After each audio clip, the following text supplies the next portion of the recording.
आप देख रहे हैं इंडिया टाउन न्यूज, भारत की बात। जय जोहार, नमस्कार। आप देख रहे हैं इंडिया टाउन न्यूज और मैं हूं आपके साथ मर्सी। स्वागत है आपका हमारे खास बुलेटिन राजनांदगांव की खबरों में, जब हम आपको छत्तीसगढ़ की महत्वपूर्ण खबरों से रूबरू कराएंगे। चलिए बुलेटिन की शुरुआत करने से पहले एक नजर आज की हेडलाइंस पर। इंडिया टाउन न्यूज की खबर का हुआ असर, पानी की समस्या पर नगर पालिका अध्यक्ष ने दिया आश्वासन, 300 फीट से भी नीचे जा चुका है जल स्तर। माध्यमिक शिक्षा मंडल द्वारा परीक्षा सामग्री का किया गया वितरण, नक्सल प्रभावित क्षेत्रों में की गई विशेष सुरक्षा व्यवस्था।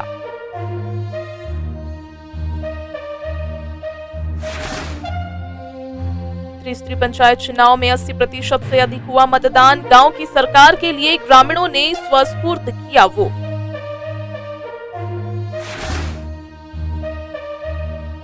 एनआईए ने माओवादी संदिग्धों के ठिकानों पर की छापेमारी, कई आपत्तिजनक दस्तावेज किए गए जब्त।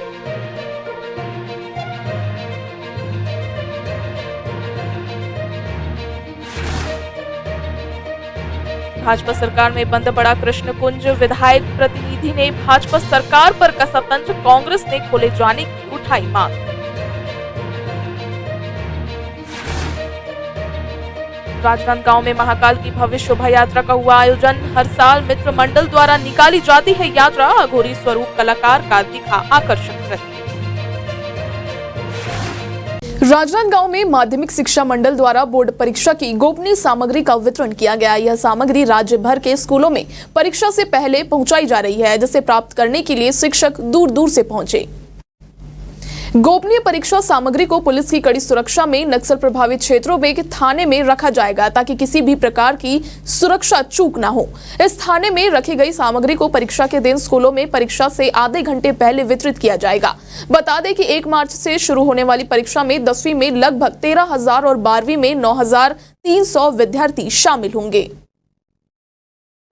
छत्तीसगढ़ माध्यमिक शिक्षा मंडल द्वारा आयोजित हाईस्कूल व हायर सेकेंडरी प्रमाण पत्र परीक्षा 2024-25 के लिए गोपनीय सामग्री व प्रश्न पत्र का वितरण आज state higher secondary school Rajnandgaon से किया जा रहा है।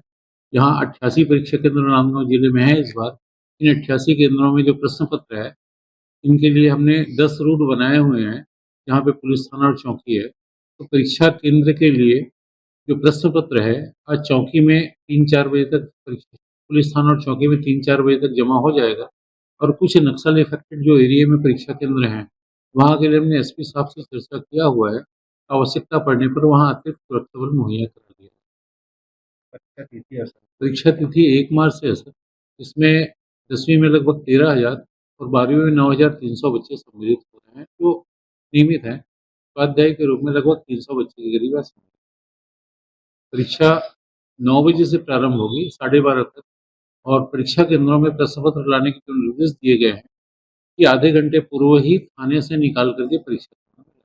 सर, उड़न दस्ता भी बनाया गया है। उड़न दस्ता के लिए जिला स्तर पे 3 टीम बनी है, जिसमें शिक्षा विभाग की 2 टीम है, एक मेरे नेतृत्व में, एक बीएमसी के नेतृत्व में, और जिला प्रशासन की 1 टीम और बनी हुई है।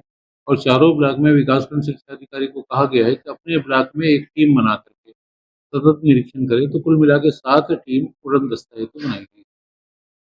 बेमेतरा में इंडिया टाउन न्यूज की खबर का असर देखने को मिला है। हमने शहर के कई वार्डों में पानी की गंभीर समस्या को प्रमुखता से उठाया।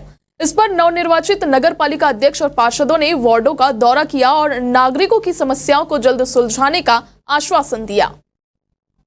नगर पालिका अध्यक्ष ने बताया कि वार्डों में जलस्तर बहुत नीचे चला गया है, जो अब 300 फीट से भी नीचे पहुंच चुका है। इसके अलावा शहर में पंपिंग सेट के खुदाई में भ्रष्टाचार के आरोप भी सामने आए हैं, जिनकी जांच करवाई जाएगी। शपथ भी नहीं हुआ भाई साहब। और अभी जो जितना पंप जो भी बिगड़े हुए हैं, सब व्यवस्था है, टैंकर के माध्यम से भी पानी जाते हैं। आज विगत 4-6 महीने से पानी की समस्या है, कोई अभी नया बात नहीं है ना। दूसरा चीज, जितना भी पंप है वो तो अभी हमारे पार्षद में बताते रही से 250 खुदाई हुआ है, 50 फीट की पेसिंग डलवाए। मतलब इतना भ्रष्टाचार हुआ है। भ्रष्टाचार जो है बोर खनन में चरम सीमा पार कर देंगे। मतलब जहाँ 400 फीट होना जिसे वहाँ 250 फीट हो है। मतलब कुल मिला के भ्रष्टाचार, एक वजह से ज्यादा पानी जो लेवल जो डाउन होने के कारण ये अभी सामने आया है। अभी जांच करवाओ कहाँ पंप में ऐसे जो अभी परेशानी जो रहा थे, बिल्कुल निश्चित ही जनता से जो वादा करें वो निश्चित पूरा हुई। और पानी के लिए ही विशेष रूप से हमारा पूरा टीम जो है कल पीएचई विभाग से और विधायक जी से भी चर्चा हुई से निश्चित ही हम सब मिलकर काम करबो।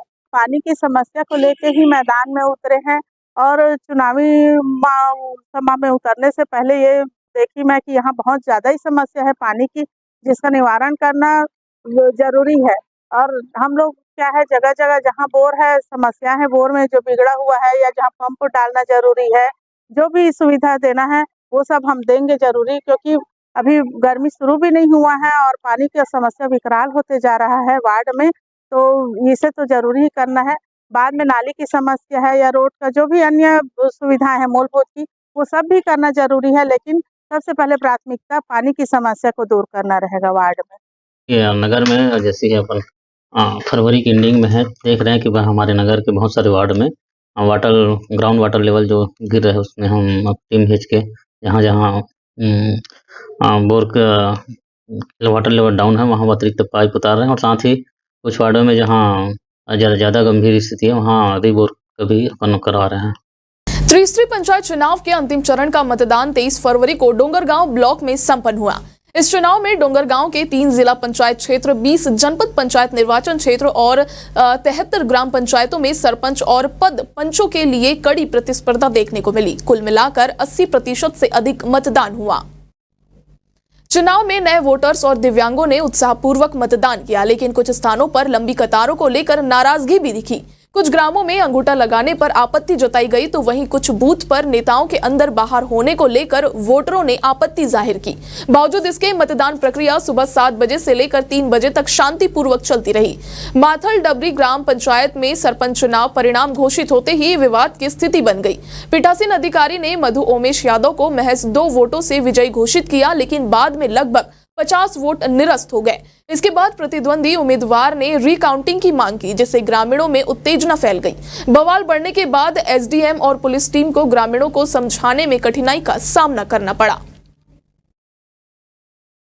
राष्ट्रीय जांच एजेंसी ने भाजपा नेता बिरजू राम ताराम की हत्या और टेरर फंडिंग के मामले में मोला मानपुर जिले में माओवादी से जुड़े संदिग्धों के कई ठिकानों पर छापेमारी की। इस दौरान एजेंसियों ने कई आपत्तिजनक दस्तावेज और सामग्री जब्त की है। एनआईए की टीम ने संदेह के आधार पर जिले के 6 अलग अलग स्थानों पर भाजपा नेता बिरजू राम ताराम की हत्या में शामिल माओवादी कैडरों को शरण देने और मदद करने वाले संदिग्धों के आवासीय परिसरों में तलाशी ली। इसमें 2 शिक्षक समेत आधा दर्जन माओवादी समर्थक और ओवरग्राउंड वर्कर्स शामिल थे। तलाशी के दौरान संदिग्धों के घरों से mobile phone, laptop, printer, hard disk, memory card, pen drive और अन्य आपत्तिजनक दस्तावेज बरामद किए गए। बता दें, अक्टूबर 2023 में भाजपा नेता की इंसास राइफल से गोली मारकर हत्या कर दी गई थी और 8 मार्च 2024 को एएनआई ने मामले को अपने हाथ में ले लिया था। एनआईए अब देश भर में सीपीआई माओवादियों के आतंकी नेटवर्क पर सख्ती से कार्रवाई कर रही है। विधायक यशोदा वर्मा के निर्देश पर चलाए जा रहे मिशन संडे अभियान के तहत विधायक प्रतिनिधि मनराखन देवांगन के नेतृत्व में एक प्रतिनिधि मंडल खमरिया पहुंचा। यहां कांग्रेस सरकार के कार्यालय में लाखों की लागत से निर्मित भगवान श्री कृष्ण कुंज उद्यान का निरीक्षण किया गया। इस उद्यान का उद्देश्य बच्चों के मनोरंजन और पर्यावरण संरक्षण को बढ़ावा देना है, जिसमें विशेष रूप से बच्चों के खेलने के लिए झूले भी लगाए गए थे। विधायक प्रतिनिधि मनराखन देवांगन ने बताया कि कांग्रेस सरकार के समय में स्थापित यह कृष्ण कुंज भाजपा सरकार के आने के बाद से पूरी तरह बंद कर दिया गया है। उन्होंने कहा कि पूर्व मुख्यमंत्री भूपेश बघेल की सरकार ने श्री कृष्ण कुंज योजना के तहत पूरे प्रदेश में पर्यावरण संरक्षण और बच्चों के मनोरंजन के लिए एक सराहनीय पहल की थी, लेकिन भाजपा सरकार ने इसे पूरी तरह से बंद कर दिया है। निरीक्षण के दौरान देवांगन ने कृष्ण कुंज में फैली गंदगी और सूखते पौधों पर भी नाराजगी जताई और इसे जल्द से जल्द जनता के लिए फिर से खोले जाने की मांग की। लगातार मिशन संडे हमारा चल रहा है विधायक जी के निर्देश पर।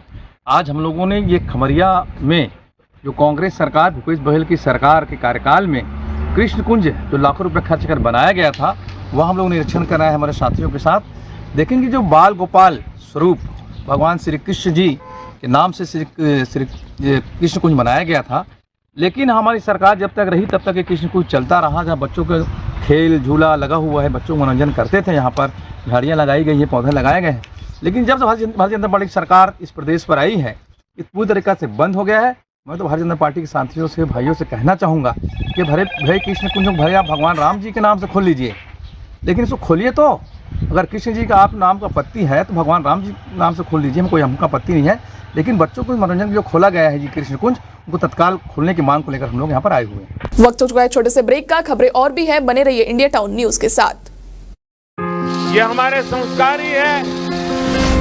भारत को भी मां के रूप में देखते हैं, खुद को मां भारती की संतान मानते हैं। महिला सशक्तिकरण और महिलाओं पर होने वाले अपराधों पर लगाम लगाने शासन प्रशासन के साथ ही इंडिया टाउन न्यूज की मुहिम। अगर किसी भी महिला और लड़कियों के साथ किसी भी तरह के अपराध, ब्लैकमेलिंग, धमकी, दबाव बनाने की कोशिश, अनैतिक कार्य करने की मंशा या छेड़छाड़ आदि होती है या अपराध होने की सूचना मिलती है तो आप सभी बिना खौफ के अभिव्यक्ति ऐप पर अपनी शिकायत करें। राजनांदगांव महाकाल मित्र मंडल द्वारा हर साल की तरह इस साल भी महाकाल की भव्य शोभा यात्रा निकाली गई, जो गुरुद्वारे से शुरू हुई।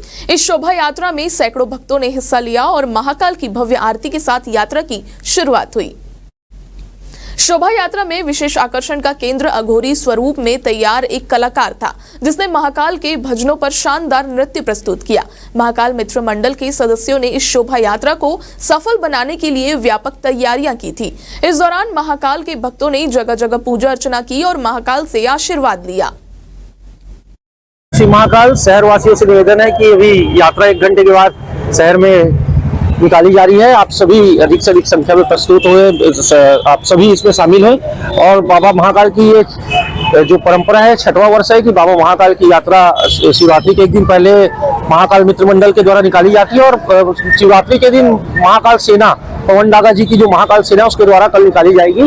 तो सभी श्रद्धालुओं से निवेदन है कि प्रदेशवासी, देशवासी और संस्कारधन निवासी अधिक से अधिक संख्या में इसमें उपस्थित होकर कार्यक्रम को भव्य बनाए। मन में ऐसा मकसद कैसा आया था कि शहर में भी महाकाल सेना द्वारा? मैं लगातार 5 बार मौत से बचा हूँ। एक बार नक्सली हमले में, एक बार बचा हूँ दिल्ली में मेरे ऊपर बड़ा हमला हो गया, एक बार मेरा कार एक्सीडेंट हो गया, एक बार अजगर लपेट लिया था और एक बार करंट से बाल बच गया था।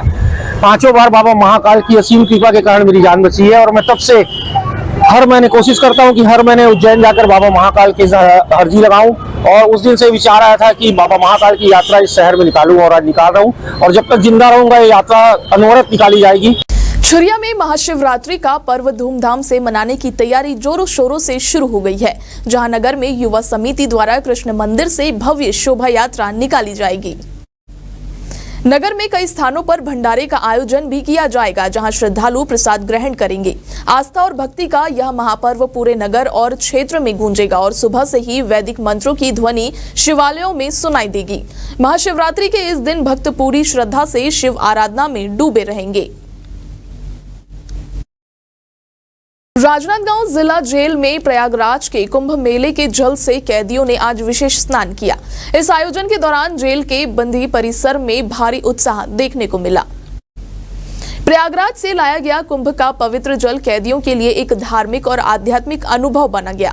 इस विशेष स्नान को लेकर जेल प्रशासन की सराहना की गई, जिन्होंने इस पहल को लागू किया और कैदियों को एक सकारात्मक अवसर प्रदान किया। कैदियों ने इस अवसर का लाभ उठाते हुए पूजा अर्चना भी की और अपने जीवन में सुधार की कामना की। टेसू का जो पुल है वो हम लोग ने 3-4 वर्षों से पहले भी अभियान की शुरुआत की थी और उसका जो रिस्पॉन्स अच्छा आया था। हम लोग उस समय 8 से 10 गांव ही कर पाए थे क्योंकि समय के अभाव में।